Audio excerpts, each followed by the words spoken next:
Call to order for the Planning Commission regular meeting, November 6th. Roll call, please. Pearson. Here. Willenbring. Here. Campbell is absent. McCauley. Here. Diata.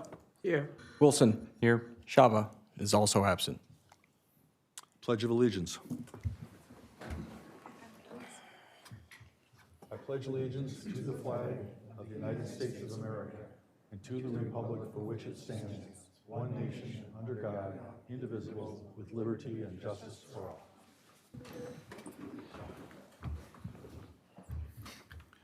First is the approval of the agenda. Can I have a motion, please? So moved. Second. All those in favor? Aye. Any opposed? Thank you very much. We have two sets of minutes to approve. August 7th, 2025. Does anyone have any changes to be noted? Seeing none, may I have a motion to accept as presented? Second. All those in favor? Aye. Any opposed? Motion passes. September 4th, 2025. Do we have any changes from anyone? Nope. If not, I look for a motion to accept as presented. So moved. Second. All those in favor? Aye. All those opposed? Motion passes. First order of business is a public hearing. Rules for public hearing is you're welcome to come forward to speak on any issue not on the agenda. Limited to a couple of minutes. Limited to a couple of minutes, and don't be repetitive. So anyone wishing to come forward to make comment, please do. I need to offer it a couple more times, so I'll offer a second time. Anyone wishing to come forward to make comment on anything not on the agenda, please come forward. And the third time, anyone wishing to come forward? Seeing none, we'll move on and close the public hearing. Open forum.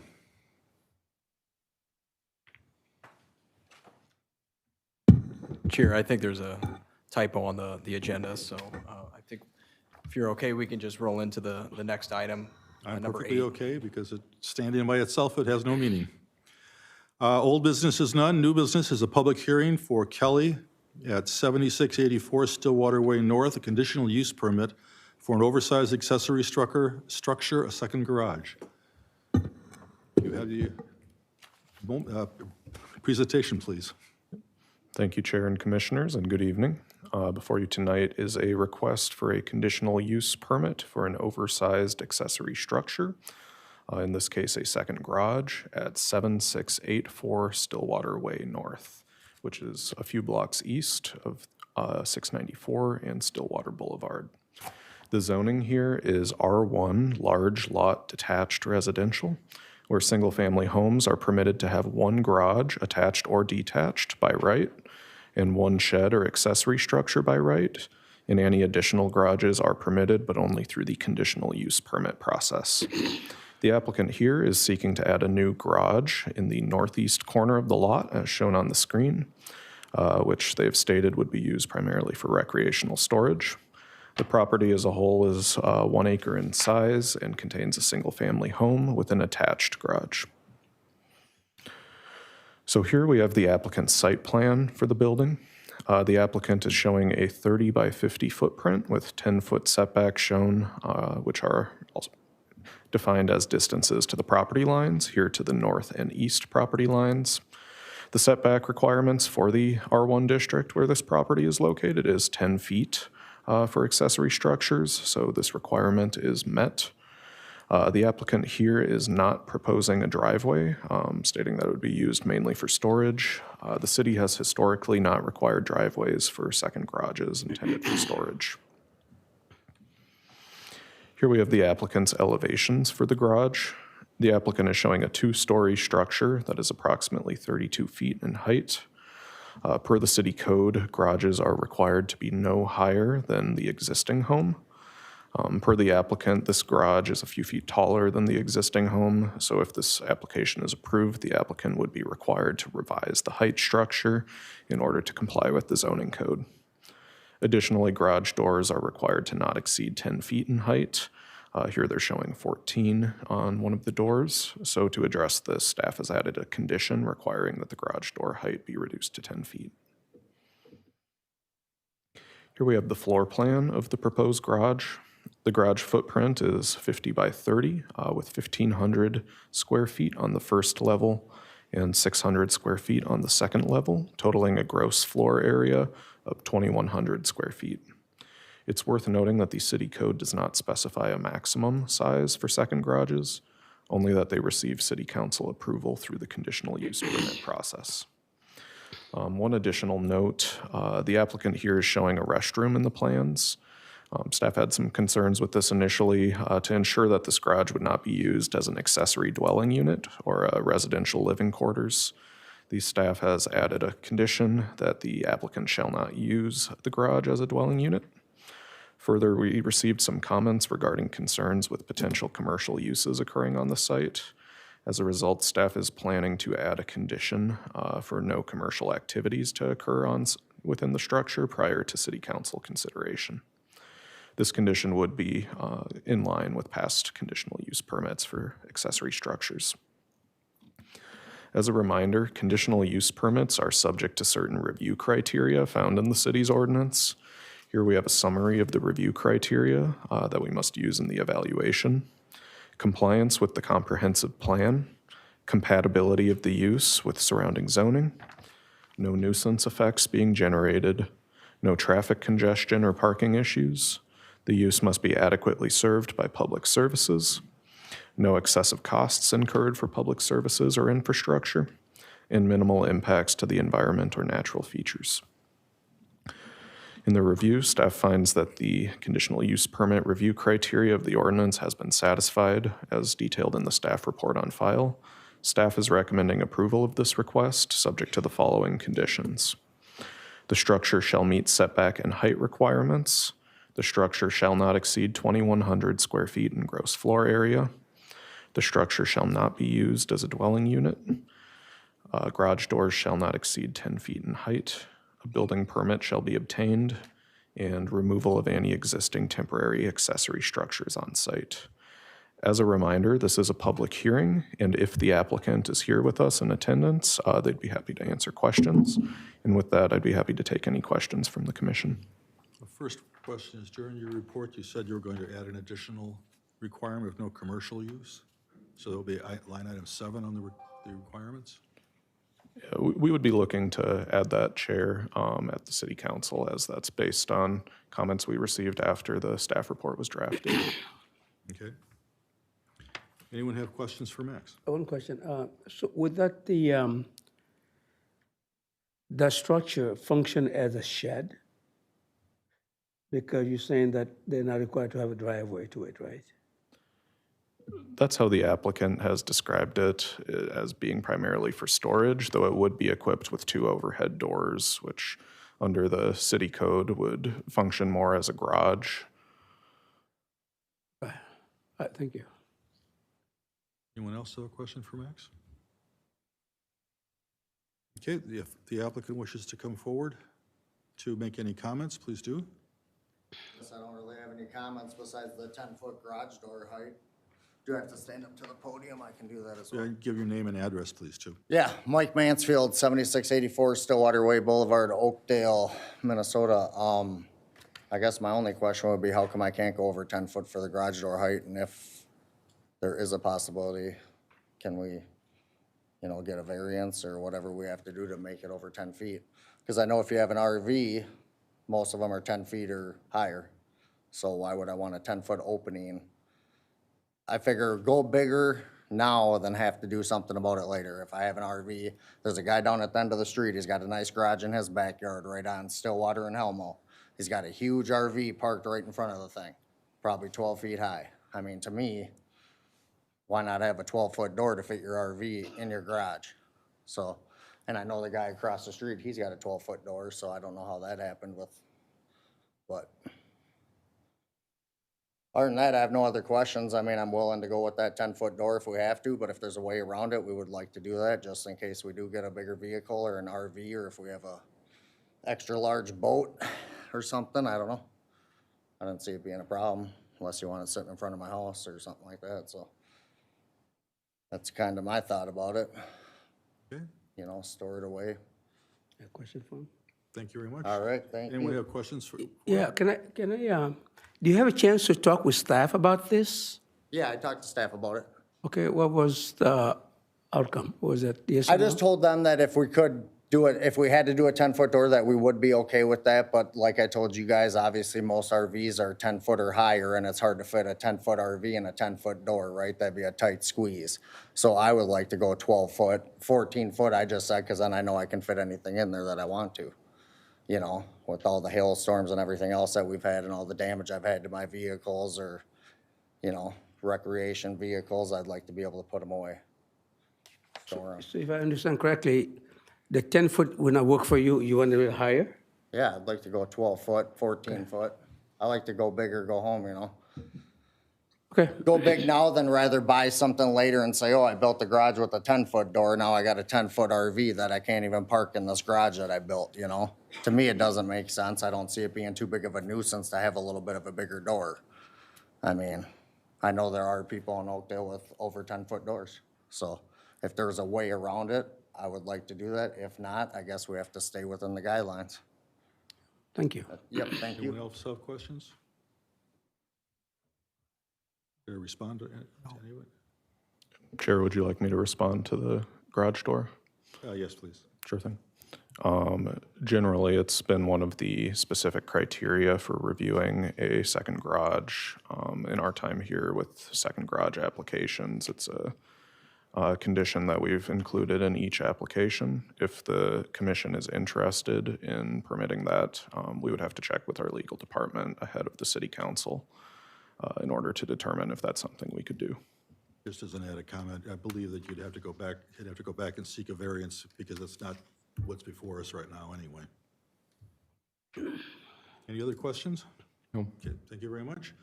At this point, I'll open the public hearing. Anyone wishing to make comment on this may come forward. Please state your name and address, please. Hi, my name's Dave Rebelke. I live at 7697 Stillwater Way. I'm directly across the street to the west of this property. I lived at that address for about 30 years. I've lived in Oakdale for 40. This proposed structure is 30 feet by 50 feet by 33 feet tall. It's huge. Again, 30 feet by 50 feet by 33 feet tall. I'd like to start out noting this area structure will be built in as a very small sliver of R1 zone properties. The property is sandwiched between two R2 zones, one adjacent to the south, one 200 feet away to the north. As Max said, R1 zones are normally granted one accessory building no larger than 200 square feet by city code without cut variances. The home on this property, I'm nearly 100% sure, is the largest single-family dwelling in the city of Oakdale. It doesn't really fit in our residential character of the area. The proposed structure would amplify that substantially. Who has seen a structure accessory building of such size as 50 by 30 by 33 feet tall in our city? If any exist, they shouldn't be. In order for this conditional use permit to be granted or approved, it must meet 7 general criteria as listed in section 25-03-302 Part C of the zoning code. The structure the applicant is proposing fails to do that, thus the structure can't be approved as currently drafted. Under section 2 of the 7 criteria, it states, the conditional use shall be located, designated, maintained, and operated to be, and I quote, compatible with the existing or intended character of that zoning district in which it is located. The City Review Committee stated the following in regards to that. The accessory structure is located in a residential area where similar structures are present on nearby properties. That is 100% undeniably false. There isn't a house nor an accessory building of such gigantic mammoth size with a footprint of 30 feet by 50 feet and 33 feet tall anywhere around. Most, if not all, the structures in this R1, R2 area nearby this property are all about 20 feet tall. This structure as proposed is well over 50% taller than any other home or structure in the area. The City Review Committee also stated the proposed structure would not alter the residential character of the area. This is also false. Who has an accessory building in their backyard that's over 30% larger than a two-story house? That most certainly will affect our neighborhood character. The applicant's home is already daunting in size, and this proposed structure will make that visual effect much, much worse. It will affect our sight lines. It will affect neighbors' solar panels that they've spent thousands of dollars on. It'd just be a gigantic eyesore to the people in the area. It's simply way, way too large for our residential area. Therefore, because the building proposal fails to meet number 2 of the 7 requirements for the approval of the Planning Commission, can't approve it as currently drafted. My solution for approval, I and some of the adjoining neighbors who couldn't be here because they're doing more important things like going up deer hunting, have stated that this property we have no issue with the 30 by 50 foot footprint. We're okay with that of the proposed structure. We have issues with the excessive height of 33 feet of this structure. We feel the Planning Commission should limit that height to a maximum of 20 feet. If that is done, the proposed structure would be a much better fit in our neighborhood character without causing all the negative visual effects from a mammoth, gigantic-sized structure that's 33 feet tall, which is comparable to a 3-story building. The applicant's home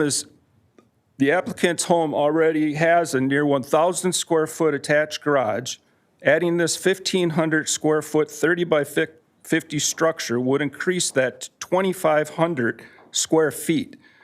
Limiting the proposed structure to 20 feet in height will result in only a small loss of loft space of 600 feet, which is only about 30% the size of the structure's footprint. I and some other adjoining neighbors are open to that 600 feet loss being added to the structure's footprint if the square footage is absolutely needed to reduce the structure's height to 20 feet and give the applicant the 2,100 square foot floor height or floor footage requested. It would still meet the city's 25% structure land ratio with that additional size, 600 feet added. In closing, I'm against the Planning Commission approving the accessory structure as currently drafted. If the Planning Commission will limit the height to a maximum of 20 feet, I believe that would then meet the CUP's general criteria for the Planning Commission to then approve it. I have a few questions. One, with the full bathroom, what will the sewer line floor drain requirements be? Would it be attached to the main house's main line or to the street sewer line where the street would be tore up? Driveway. I know the city doesn't require a driveway for this structure, but there will 100% be a driveway on this structure shortly. Where would that be allowed? Stillwater Boulevard or to Stillwater Way? I feel that needs to be addressed, including driveway setbacks, city rules, codes about second access points, where now you're only allowed one access point on your property from the road. Finally, I would like to limit all construction traffic, street parking for any construction workers, cement trucks, etc., to Stillwater Boulevard only. Stillwater Way is a very narrow street and very difficult to accommodate traffic flow and emergency vehicle flow if vehicles are parked on the street. I would like to see this added to the permit. Thank you. Thank you. Does anyone else have wish to come forward and make comment?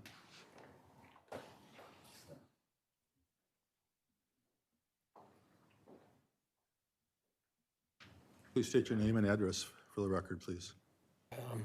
Dennis Faust, 7779 Stillwater Boulevard North, Oakdale, Minnesota. My property is on Stillwater Boulevard, and it's directly across the street to the south.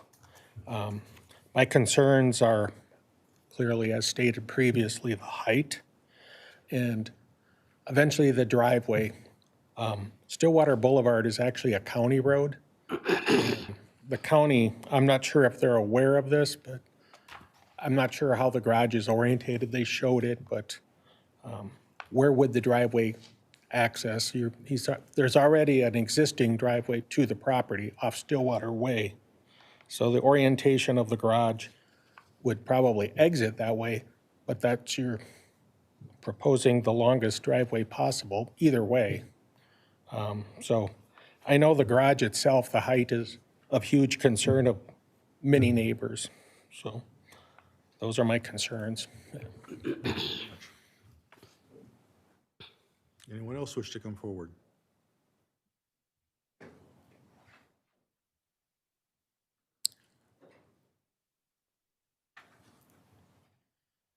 Hello, my name is Gretchen Biddle. I live at 2909 Hilo Avenue North, just directly across from the proposed garage structure.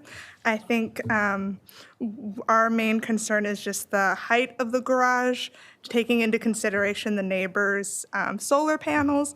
If it goes as is, we're worried that that could limit their utility of their current investment. So we just want to clarify that we're totally fine with the size, but the height is a concern of ours aesthetically and also functionally for the surrounding neighbors, since this structure needs additional approval. So that is what we wanted to raise to the council. Thank you. Yeah. And then also to add myself, like, Could you give your name and address again? yep, Maybe the same address, but please give your name at least. no problem. Troy Biddle and 2909 Hilo Avenue North. And kind of the same concern as well, just as, like, I drove a half mile north, south, east, west, didn't see anything that's relatively the same at all. And just worried that we're starting to veer off to having somewhat of the same. And also the aspect of that solar panel deal, like, just feel like it's in a way being forced on something that doesn't need to be forced, just wanting. So that's kind of my viewpoint. Okay, thank you very much. Thank you. Anyone else wish to come forward? Hi, Barb Engel, 7784 Stillwater Place North. I live to the east. I'm a neighbor. The first picture that you showed like this, is this to scale? That doesn't look, I mean, a 2,100 square foot building and the size of that house, is that to scale? Yeah. Are you referring to the aerial or the site plan? This color one that you showed on the screen right there. Is that to scale? That would be a staff estimate. The maps are generally off by several feet, as these are aerial maps that come from the county. Okay, just so that people who aren't familiar with it, I believe the building would be quite a bit bigger on the lot than what that shows. And again, if this went through, my sympathies to on that there, you can see the garage that's already there with the solar panels. And, you know, you kind of wish if there is going to be a building there that you wouldn't inflict that upon a neighbor when they already have that there. And on item 2, I know this has been said by Dave, where are any other buildings that big where it says that's part of the conditional use permit and that there's similar structures? The only one I know of in Oakdale would be the fire station, which it's not residential. So if you know of any other buildings, I'd like the addresses of them. I haven't seen them. So whatever they're basing that off of. Can somebody get back to me on that? I'll ask the staff group afterwards. Okay. Again, I guess it's been mentioned, the driveway entrance. I couldn't tell from the drawings which garage door went where, what was north and south. They're just, the drawings are all on a page, but I didn't see any direction on there. And I too am concerned where the applicant is saying they're not putting a driveway in and they're not accessing it. How are they going to drive vehicles in there? And are they looking for another access point? One to Stillwater Boulevard, which that's already busy. And I think the development down the road, they've already turned down that they said they can't have an access. And Stillwater Way, they already have an access. Unless they're going to extend their driveway, which it was noted on here that they didn't plan on that. And just a thing in the last, that the purpose of the public hearing was to gather additional information from the parties. One of the neighbors, who they're not here tonight, met with somebody on this planning commission, and they said, that person told them, when they asked their questions, that this group here goes by staff recommendations, so that they would be approving it. I mean, that's kind of a defeatist attitude for that neighbor. So I understand why they didn't show up. He basically said it didn't matter. Any questions? Thank you very much. So I'll stand back up to the podium. I lived in Oakdale since 1986. When I was born, I'm going to be 39 years old in April. And there are multiple houses, maybe not with 30 by 50 buildings, but multiple houses with second garages, pole barns, metal pole barns, I guess, if that's not a different structure or whatever, but they might not be 30 by 50, but they're awfully close.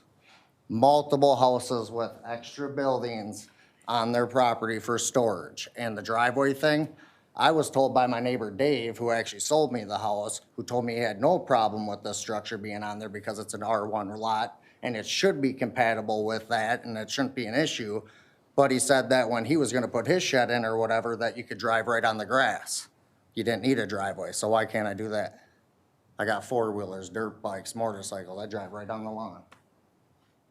Don't seem like it should be an issue. I don't know.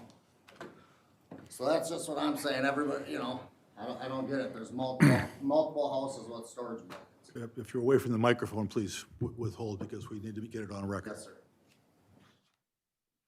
sir. He's done, I think, so if you wish to.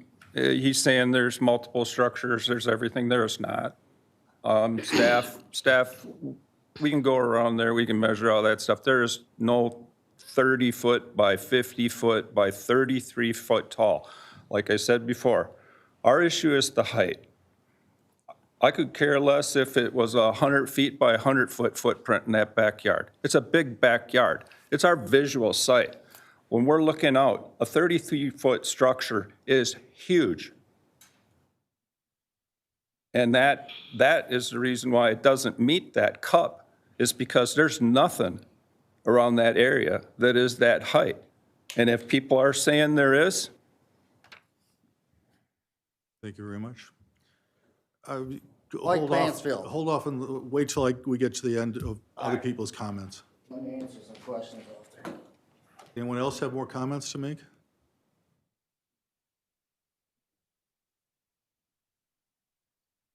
We're Rich and Cheryl Geisbauer. We live at 7680 Stillwater Way. We are the solar panel people. We've invested thousands and thousands and thousands of dollars into our solar panel system.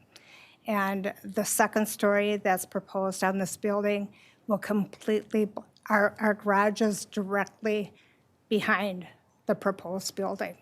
And we might as well take them down, because there won't be any sun shining on our yard. Thank you. Anyone else wish to come forward to make comment on this issue? preferably hold off on repeats to wait for anybody else to come forward who hasn't spoken yet. Okay, Dennis Faust, 7779. I know Mike talked about the future motorhome. Now, I live right across the street, and I have a fifth-wheel trailer that goes in my garage currently, and that would not fit through a 10-foot door. So I'm not against his 12-foot. Most motorhomes now, the top of the air conditioner is 13.2. So that's a valid point. So I'm not against the door being 12, 14 feet. I just worry about the construction of the building. I don't want to see a pole shed per se. Same construction of the home and the orientation again with the driveway. And the height is of great concern. Okay, thank you. Anyone else wish to make comment? If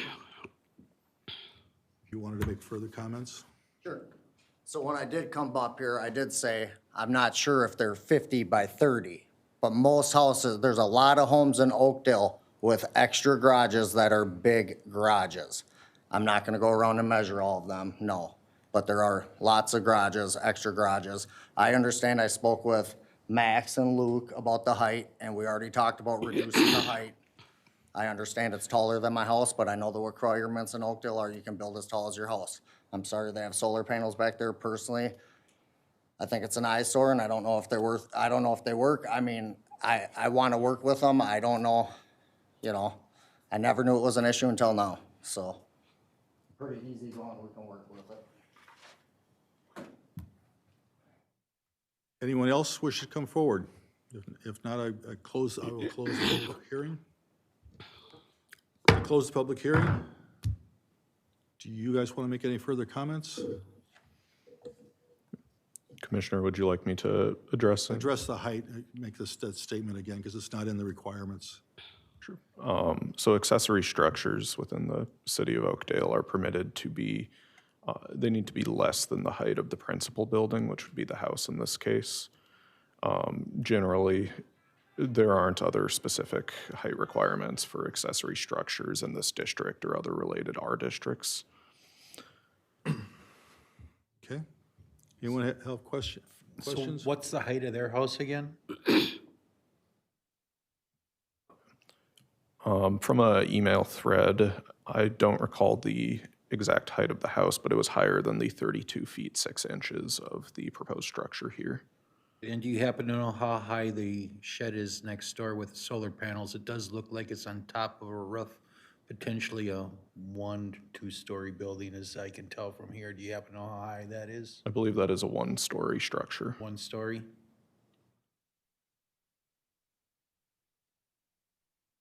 Okay. Any other questions? I do. Okay, go.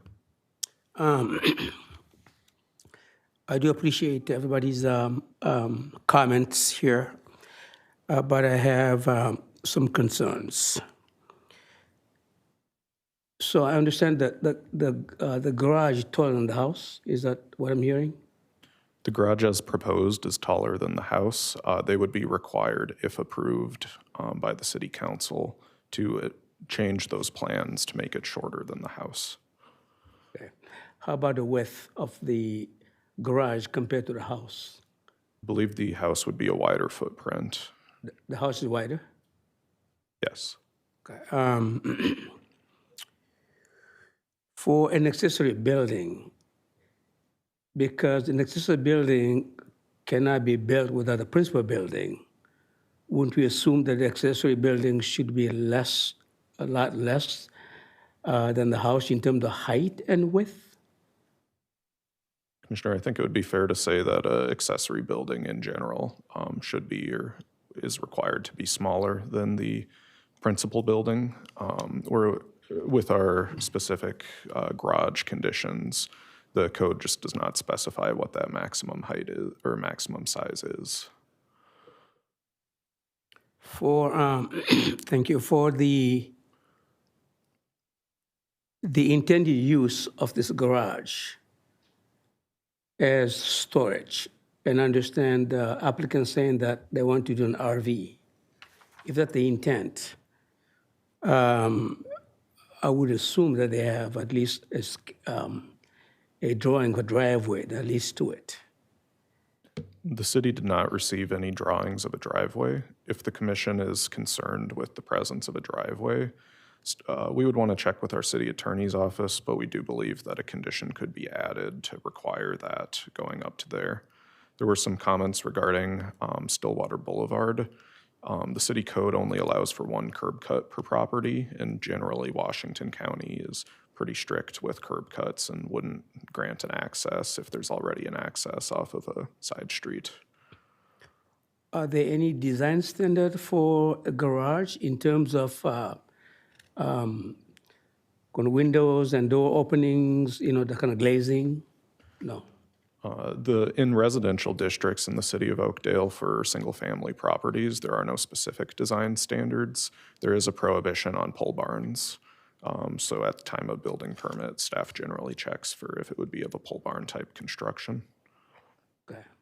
My final one is, what would the exterior finish of this structure be? Would that be comparable to what we have for the house? May need to defer to the applicant. I'm not sure if the material appears to be similar based on the plans. I'm not sure of what that material is.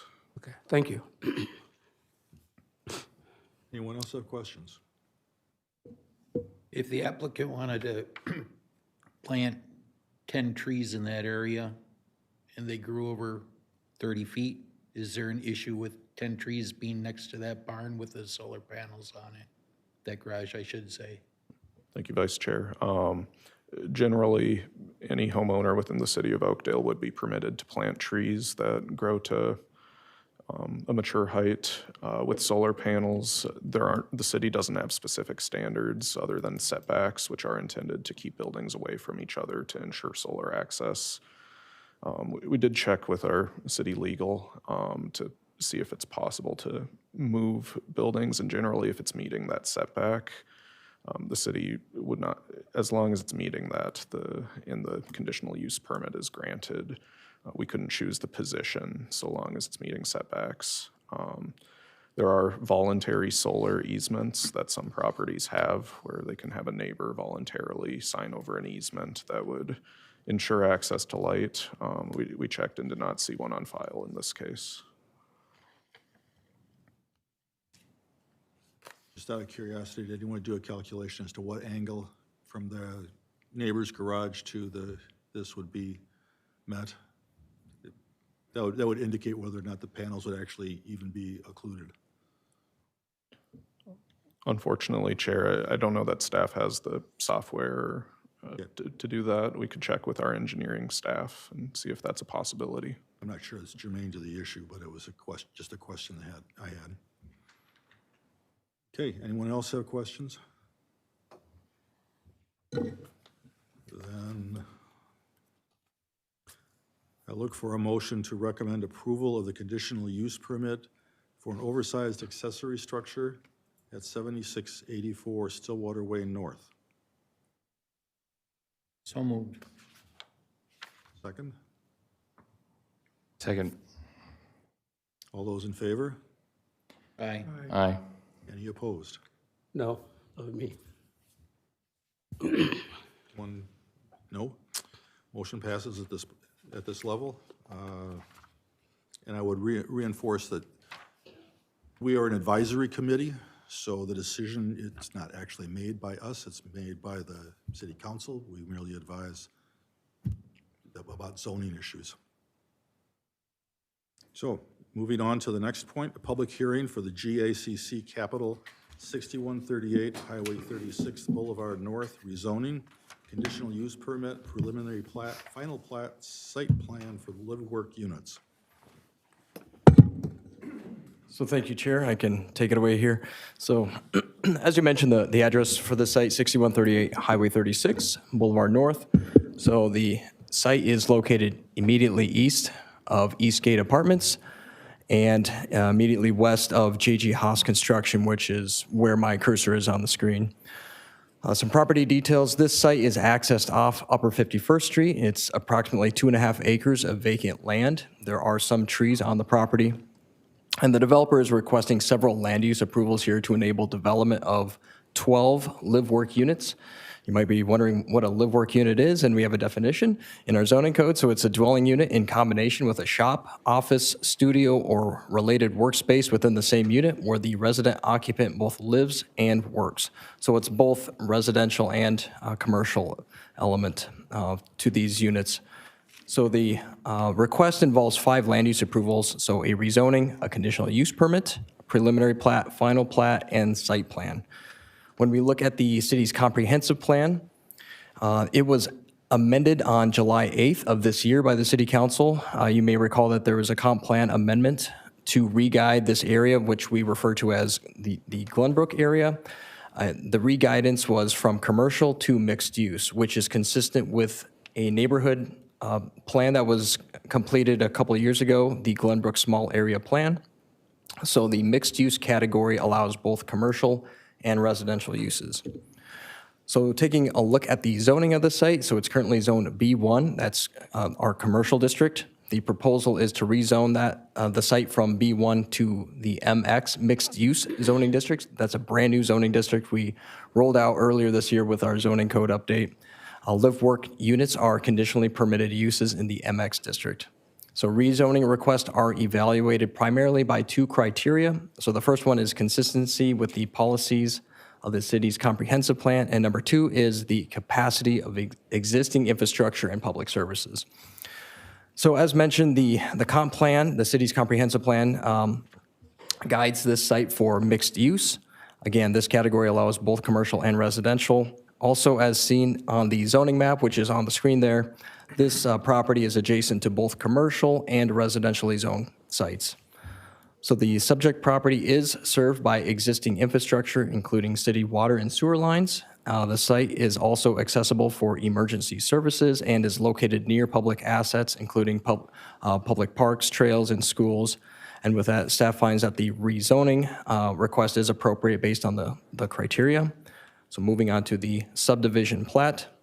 So a little bit of history here. The property was platted way back in 1887, and it consists of multiple small lots that you can see there on the screen with the dashed lines in the background.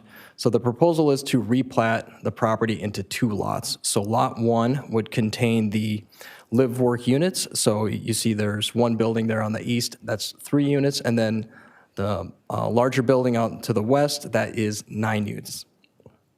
And there's also an outlot that's being platted as well.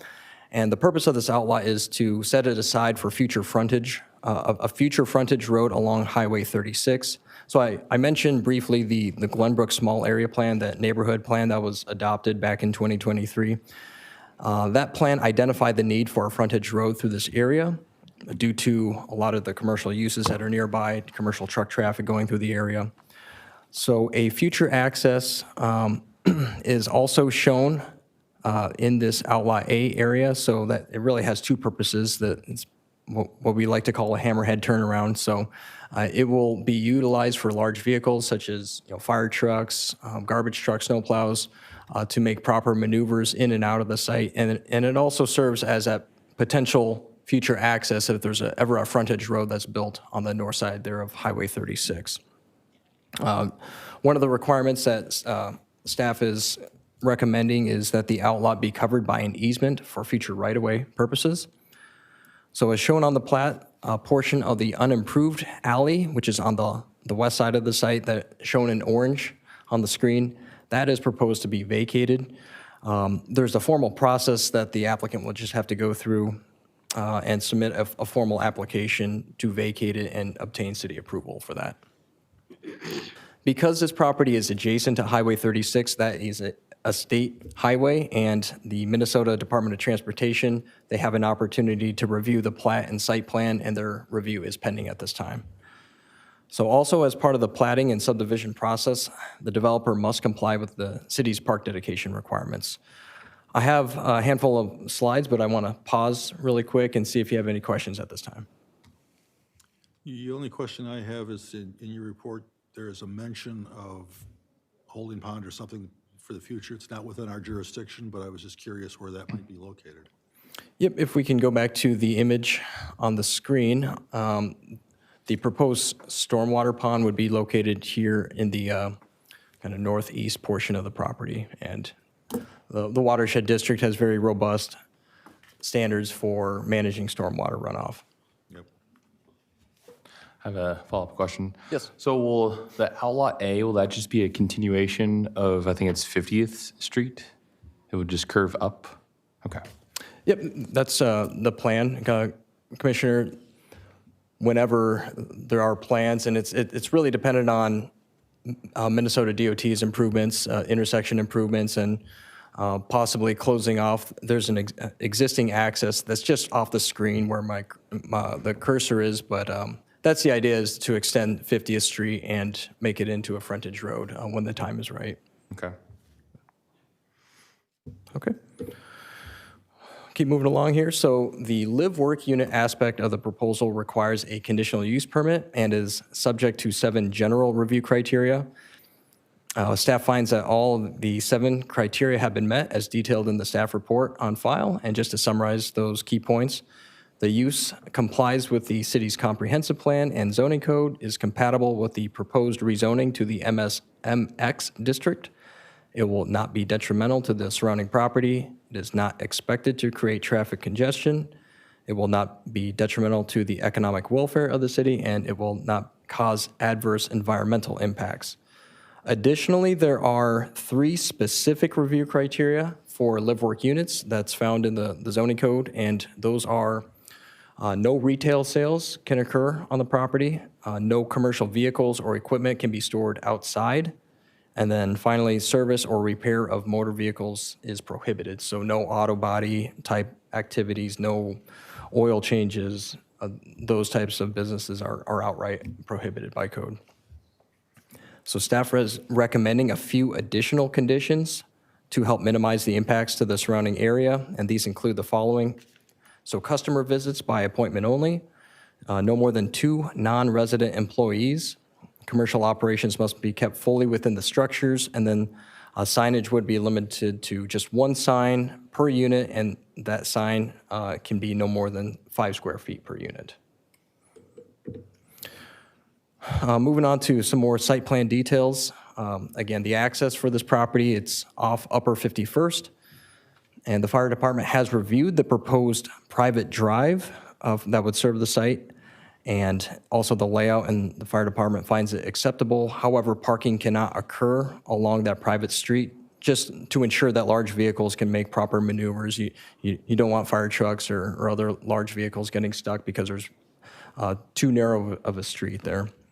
So as such, signage must be installed to prohibit parking along the private street, as well as in the hammerhead turnaround here, and also the trash collection area.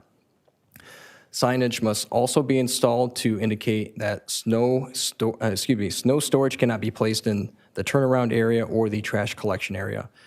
Further, the trash collection area must be enlarged, or in other words, shifted further to the east so that trash collection vehicles can make proper maneuvers in and out of the site. Moving on to parking. So each garage/workshop is shown to accommodate multiple vehicles, including large vehicles and trailers. In addition, each live-work unit will have 2 surface parking spaces. So the parking requirements of the city code have been met. I just want to touch on trees here, and there are a few trees present on the property, but without a formal tree inventory, we don't know the extent of significant trees. So the applicant will have to prepare a tree preservation plan that meets the zoning requirements before construction can occur. A preliminary landscaping plan was submitted with the application, and that plan must be updated to include some additional plantings along those boundaries of the site that are adjacent to residential, just to serve as an additional screen. It is worth noting that there is an existing house where the cursor is on the screen, and there's a fence there, but just to add some additional buffering, we're recommending some more concentrated landscaping along those borders. Moving on to site lighting. So the city's zoning ordinance contains certain requirements for lighting, and the developer must provide a photometric plan that complies with the ordinance. I have a few more slides, but I want to check in really quick, see if you have any questions. I have another one. So signage, can you help me understand? So is that going to be at the entrances of the entrance of the property, or is that going to be on the doors of the individual buildings? So Commissioner, as proposed, the signage would be connected to each individual unit as opposed to being like concentrated at the entrance of the site. Okay. Is there any requirement for height on a sign such as that? Height, where location height? For signage, I guess we haven't, I don't recall, so I'm just asking. not, Chair, we don't have a height requirement for the signage. So. I know on pylon ones, there is a requirement, but I can't remember on a house. There's no like monument, these would be like on the door or above the garage door. Yeah. And just a bit of a clarification, Chair, yeah, pylon signs would not be permitted on this type of property, so. Okay. So here are the draft floor plans. So the left-hand image shows the garage/workshop or workspace, which is approximately 1,700 square feet. And then the right-hand image shows the living area, and the finished floor area is approximately 1,400 square feet. The live-work units must be designed in full compliance with the city's building and fire code.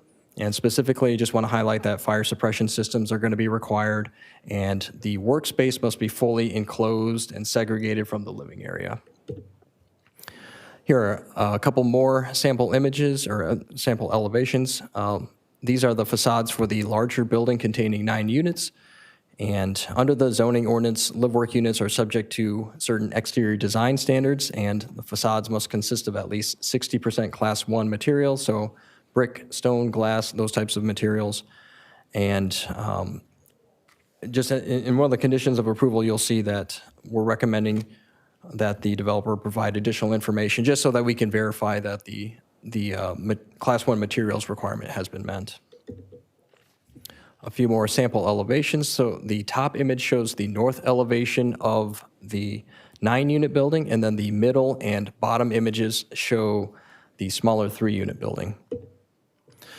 Finally, this image shows a cross-section of one of the units. So building height is proposed at 36.5 feet, which is under the 40-foot height requirement. Also, there are images of the trash enclosure area, which is shown on the bottom right hand of the screen. And to conclude, so as detailed in the staff report on file, staff finds that the request complies with the city's comprehensive plan, the zoning ordinance, and subdivision ordinance, and staff recommends approval of the rezoning conditional use permit, preliminary plat, final plat, and site plan subject to conditions. So first I will read from the resolution that is on page 50 in the agenda packet.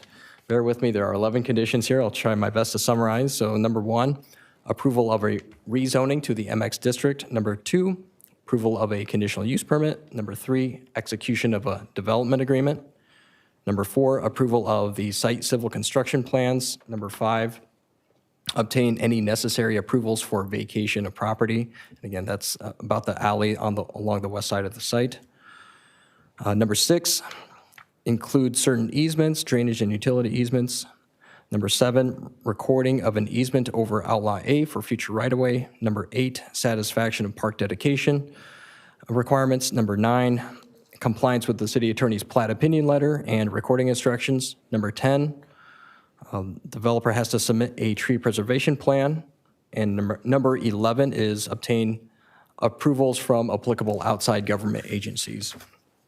Moving on to the next resolution, which is found on page 53 in the agenda packet.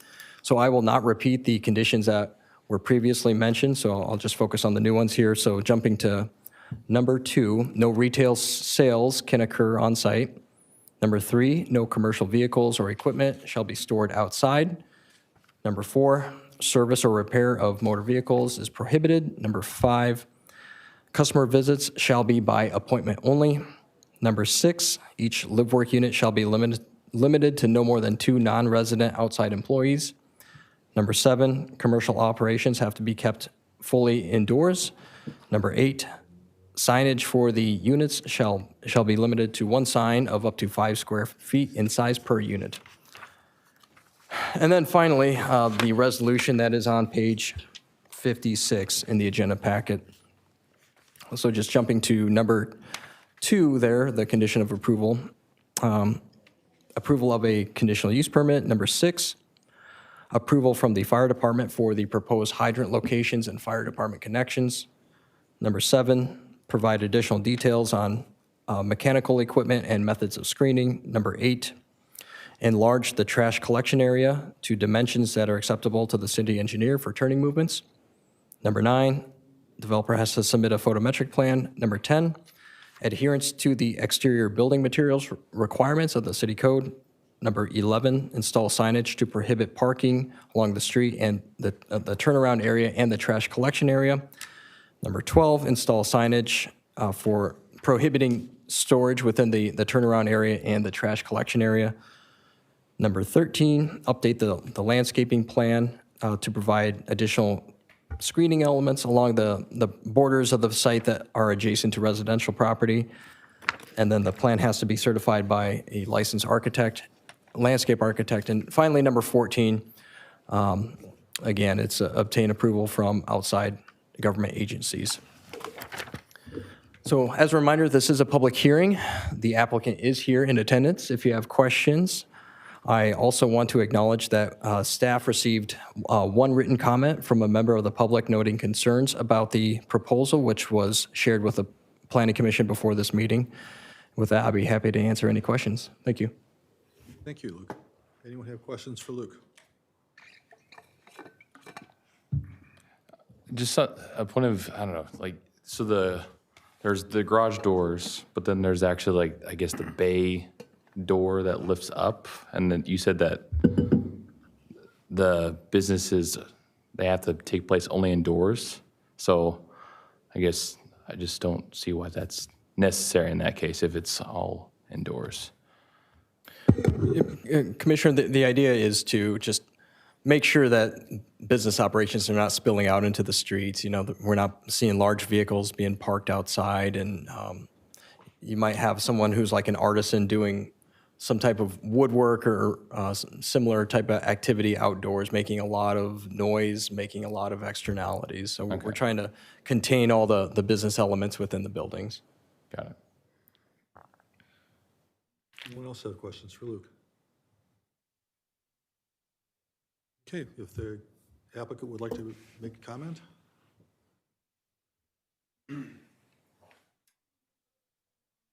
CJ Randazzo with JACC Capital. Yeah, basically, we've been looking for a site that would fit this purpose for a while. I went to school out in Bozeman, Montana. These are, they're like everywhere out there. The reason why we wanted the business aspect is so that when we were selling these, they weren't having to go to you guys and the city council every time someone wanted a variance for a business. So we asked the city if, can we lump some small group of businesses in this project, whether our view is like plumbers, HVAC, people that leave to go to work, but they need, they have a couple trucks or some trailers, like a gutter guy or something like that. I don't foresee anyone like having any like business there. Most of the people we think are gonna leave. They live there, they have a bunch of stuff, they, can't have another spot in Oakdale. But when they go to work, they load up their trailers and they can leave. Or we see a lot of people just with, like the last applicant was here, RVs, toys, and maybe they're in Florida half the year, or they're somewhere else. They just need more storage and they don't need a bunch of living space. So that's kind of our idea with this. But yeah, if you guys have any questions. Sort of like a hangar home on an airport. Yes, yep, similar. Any other questions for the applicant? Thank you very much. Okay, I will open the public hearing. Again, as before, the public hearing, limit redundancy. If anyone wishes to come forward to make comments, try to limit it to 2 or 3 minutes. But anyone wishing to make comment, please come forward. I open the public hearing for that. Is there anyone in the audience who wishes to come forward? And for my third time, I'll ask if there's anyone in the audience who wishes to come forward. Seeing none, I close the public hearing. Anyone have any further questions before we go for votes? Motions, rather. Okay, I look for a motion to recommend approval of the rezoning for Oakdale garage lofts. So moved. Second. All those in favor? Aye. Any opposed? I look for a motion to recommend approval of the conditional use permit for the Oakdale garage lofts. So moved. Second. Any opposed? Or, I'm sorry, all those for? Aye. Any opposed? A motion to recommend approval of the preliminary plat and final plat for the Oakdale garage lofts. So moved. Second. All in favor? Aye. Any opposed? Motion to recommend approval for the site plan for Oakdale garage lofts. Second. Oops. So moved. Second. Tom, motion. Second. Bo, second. Thank you. All those in favor? Aye. Aye. Any opposed? All motions pass.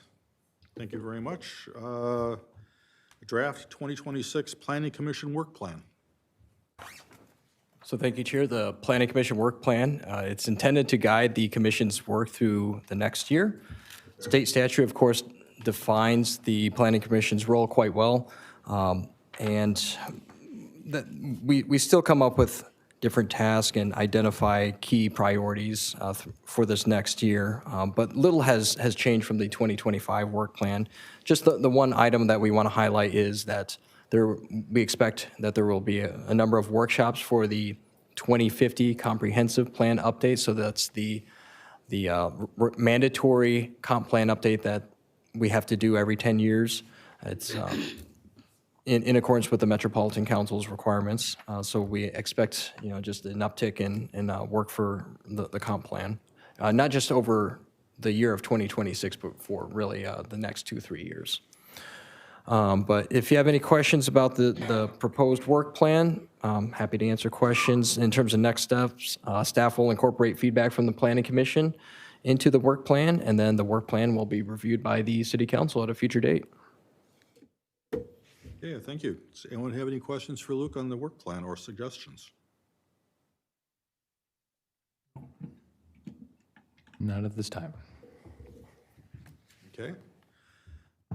Staff liaison update.